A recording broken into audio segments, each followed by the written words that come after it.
Hello everyone, and welcome to our final day of our mobility program.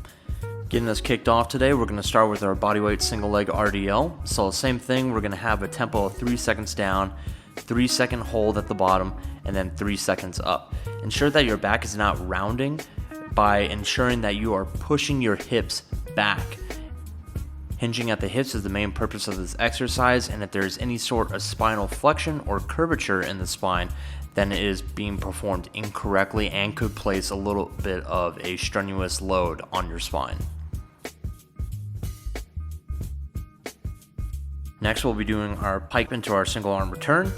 This exercise is similar to how we performed it yesterday, so if you have any questions, please consult that previous video, but you'll be going into a pike position, removing one arm, and then steadily dropping yourself down towards the ground. This is going to be working anti-rotation, so core stability is going to be the main focus of the exercise.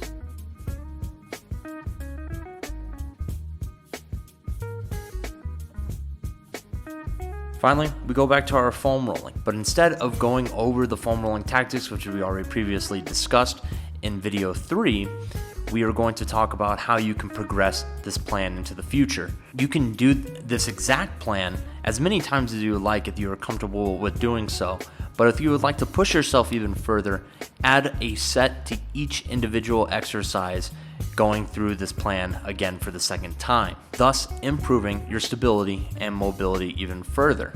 This increase in volume will increase the stimulus that you will be receiving from each workout in order to improve your daily quality of life. I appreciate you all for participating in the program, and if you have any questions on the program or would like some new exercises, please reach out to me and I'll be more than happy to provide you with more information. Thank you all very much, and take care.